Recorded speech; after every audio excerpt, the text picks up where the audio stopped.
tell you the story behind this, for those of you who don't know. So this is a $20 bill. It's got Andrew Jackson on the front of it. General Andrew Jackson was a hero of the War of 1812. There were two very important battles where he was the commander of the winning forces.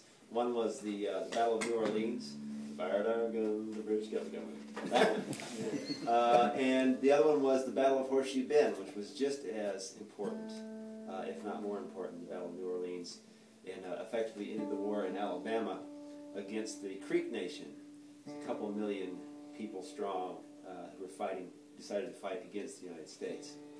So General Andrew Jackson went into war at Horseshoe Bend with 500 Cherokee troops who were mostly used in hand-to-hand combat. He sent them, they encountered the Creek Nation who had built this log palisade to protect themselves. And so Jackson sent these 500 Cherokee troops, including a young adopted Cherokee named Sam Houston, who went on to be the first and third president of the Republic of Texas.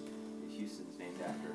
They went around behind the Creek Nation, and when Andrew Jackson and his troops attacked the front and the Creek Nation fled to the rear, the Cherokee troops engaged them in hand-to-hand combat and slaughtered them, like 600 dead men that day.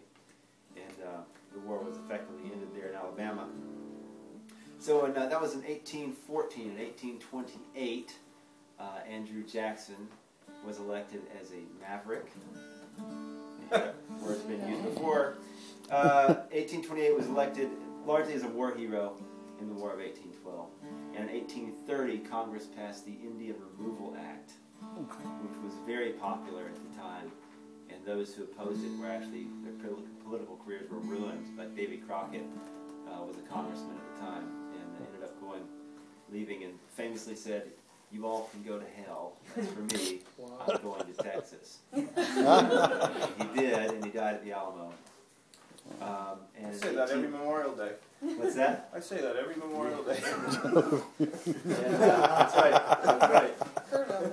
So in 1838, troops actually went down into Cherokee country and removed those people from their land in order for us to get at the gold that we needed to back our money in order to become an economic power in the world. And so Andrew Jackson is the asshole on the front of the bill. Responsible for that. I didn't know that big story behind it. Hey, for $20 you get more than that.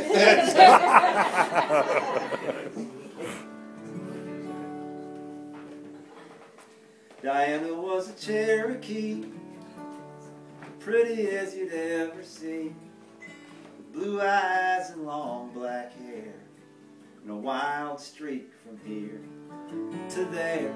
A reservation life was slow, so she packed her bags to go. Moved to Georgia and took the name Diana Jones. Diana ran the Dewdrop Inn, wily as a mountain cat, and kept her room behind the bar for any man who needed that. If people talk about her still, how she'd take a $20 bill and right across Jackson's face, Diana Jones. And she brought all the gold in Georgia back to shine at $20 at a time. Harlan wore the badge in town. He was always hanging around, but ever since Diana died, you hardly see him on this side. His wife used to come for him and drag him out of the Dewdrop Inn. It wasn't fit for a family man to know Diana Jones. Diana made the front page news the night she went out on the loose, heartbroken with a gun in her hand and in love with a married man. neighbors called the station scared. Harlan had to go down there.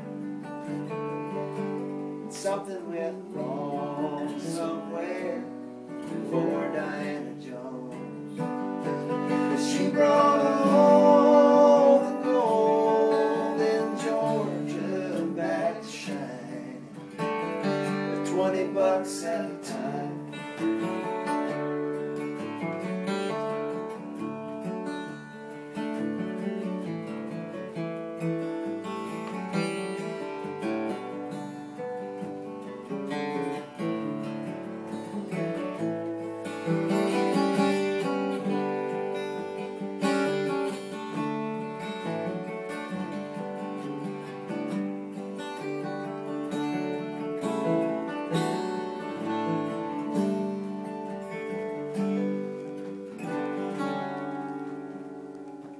No one knows what happened then between Diana and 5 armed men. Shots were fired and words were said, and 2 men and Diana dead. And things went on the way they do. The papers filled with other news. The wild died in Harlan too, with Diana Jones. I've only seen him one time since. He come into the Dewdrop Inn and brought all the old boys around and went to lay his money down. Gave a $20 bill a kiss and said, I hate to part with this. And right across Jackson's face it said Diana Jones. But she brought all the gold in Georgia back to shine, at $20 at a time.